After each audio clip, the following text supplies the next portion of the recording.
Ladies and gentlemen, boys and girls, mothers and fathers, brothers and sisters, aunts and uncles and cousins, of course, and nanas and papas, or if you prefer, grandmothers and grandfathers, and baseball fans everywhere. Welcome to the 2019 Valley Baseball League Championships. It's game one tonight. I know. You guys are like, wait, isn't it 2020?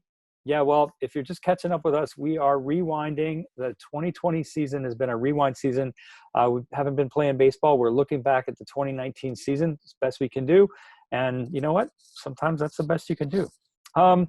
We've been working all year towards these two games, or three games as it may turn out to be. And not here by myself. Got Jordan, Aaron, and John here to talk about it. You know, as we kind of wrap up the season, we'll be together a couple more times before this is all over.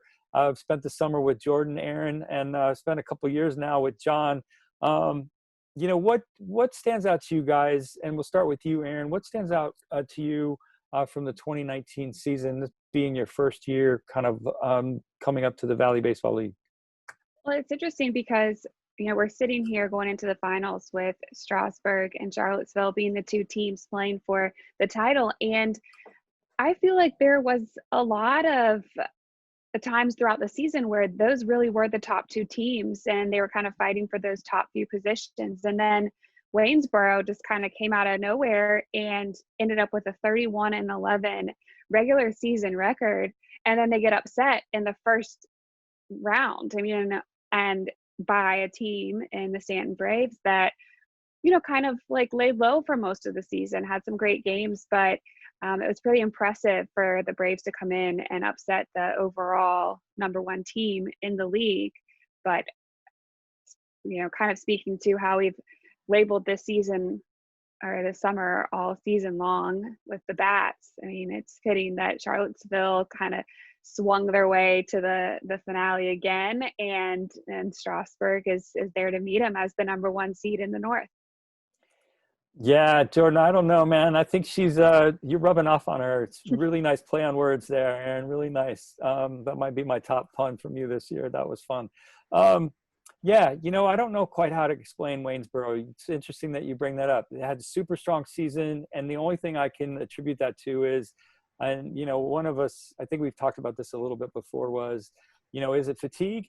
They did battle, they played really well, and they were kind of tired and wanted to go home, or is it, overconfidence? Don't really know how to answer that one. Jordan, you've been here with us. What stands out to you in the 2019 season as we get ready for game one of the championships? Yeah, aside from that double-digit lead that the Turks blew, that still is on the top of my head. I still can't believe that. And it's even crazier since I spoke with Bob Weiss just a couple weeks ago.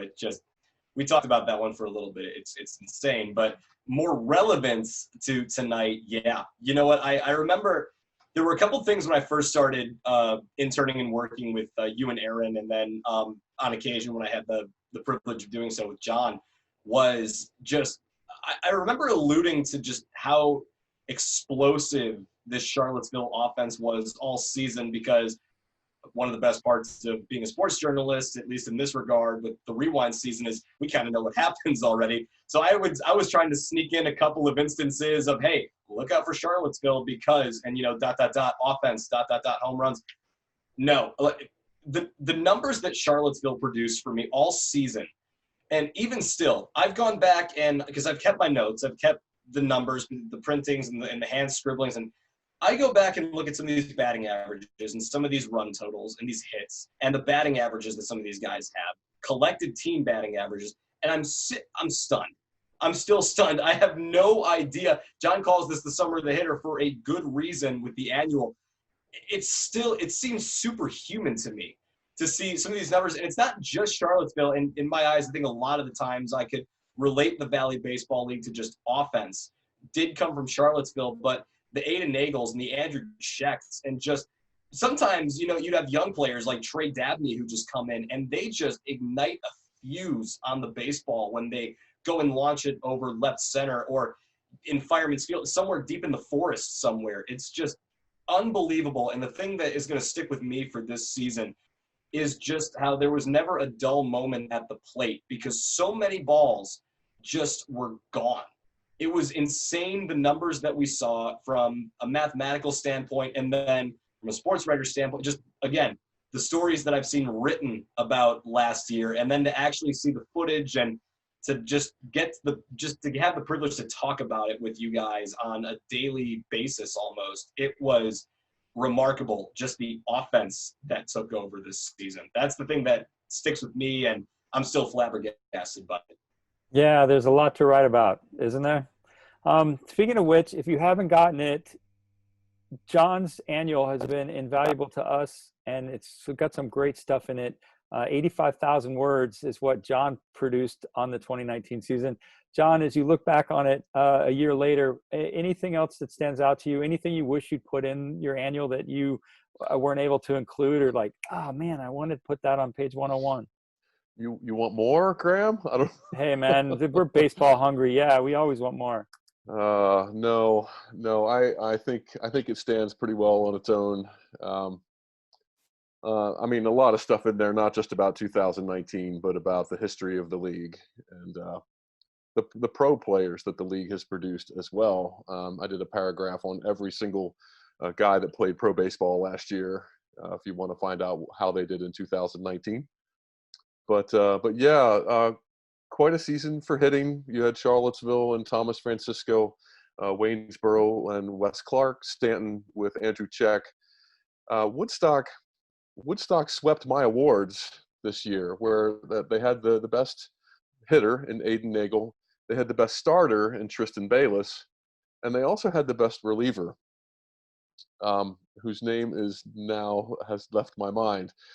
His Twitter handle is Vinny Chase, but that's not actually his name. It's Connor Miller is his name. See, Connor, you have to change your Twitter handle. It makes no sense.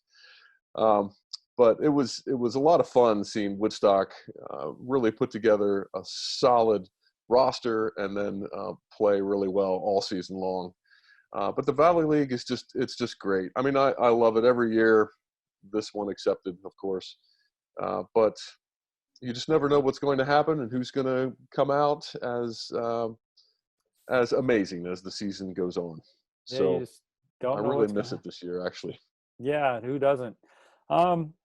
All right. Well, it's been fun doing battle with you guys. We're going to come back. Game 2 of the championships will be tomorrow night. We hope you enjoy this game. For Aaron, Jordan, and John, and myself, and the Valley League, and all the teams in this league, we want to thank you for spending time with us this year. We'll be back tomorrow night with Game 2 of the Valley Baseball League season. This will come as a shocker, but it's going to be Charlottesville versus the Strasburg Express. All right. Enjoy Game 1. We'll see you tomorrow night. Good evening, everyone. I'm Kyle Gutschog from First Bank Park in Strasburg, Virginia. Tonight, Game 1 of the Valley Baseball League Championship between the Strasburg Express and the Charlottesville TomSox. From when he gets it and delivers, the pitch is hit into left field. That's pretty well hit. Going back to left fielder Horn towards the wall, and it is gone.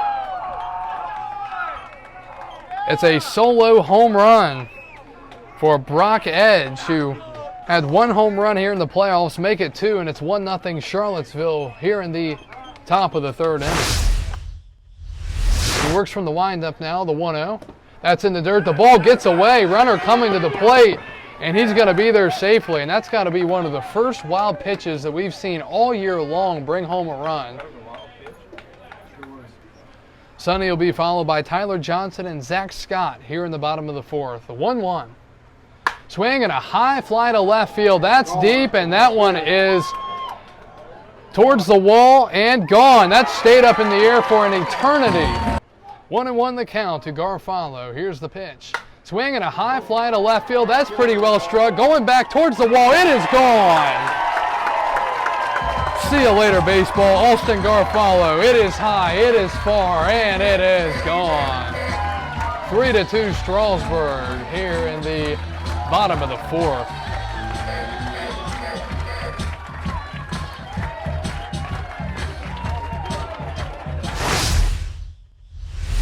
Kingsbury in relief of the pitcher, Furman. The ball is hit deep to right, and that's going to get down for a base knock into the corner and right.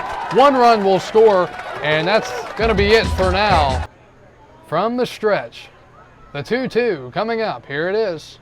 Breaking ball hit high and deep to left field. Going back, that is deep. It is gone.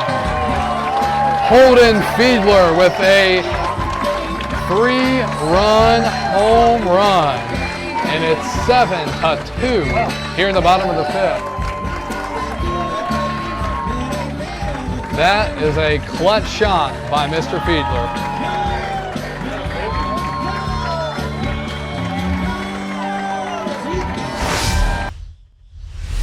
Garza was hitless before tonight's game in the playoffs. Here's the 3-1. Swinging a ground ball up the middle. It's picked up by the shortstop. Third to first. It's off the bag and it gets away. 1 run will score and the 2nd run will come home to score. Sloppy baseball hurting the Express here in this inning. They're giving away multiple runs. And just like that, it's 7-4. 2nd error of the inning. Swinging a ground ball into right field. That's a base hit and another run will come home to score. Just look at what errors can do to you. It's 7-5 now. The TomSox with another run here in the top of the 6th inning. Now batting number 22, Cal Greenfield. 1-1 to Cal Greenfield. Swinging a line drive to short, and that's into left field. That's a base hit. Horn coming in. He will make the play. Throw to the plate. It's cut off, and it's 7-6 now. Charlottesville fighting back here. 1-0. Swing and a high fly to left. Got a lot under that one. Not sure if that's going to be deep enough. Shielding from the lights. Catch is made in left. Throw to home. No play at the plate. And Strasburg tacks on a big run to make it 8-6. The 0-1. Swing and a high fly into center field. Cheney going back. He gets there and makes the catch. Runner tagging home. Runner tagging to third. It's a 1-run ball game, but there is an out on the play. 1 out here in the 8th. Strasburg holding on to a 1-run lead here in the 8th. 1-2. Swinging a ground ball to short, and it's an error. And the TomSox have taken the lead here in the 8th. 5 unearned. The 0-1. Swing and a line drive into the gap. That's going to bring home another run. That's going to go all the way to the wall. Cheney picks it up, and they're going to send the runner to the plate, and he is going to be in there safely. And just like that, it's 11-8.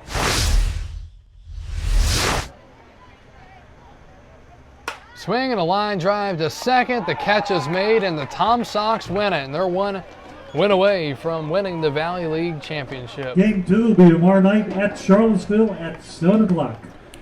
Final score tonight, Charlottesville wins it 11-8.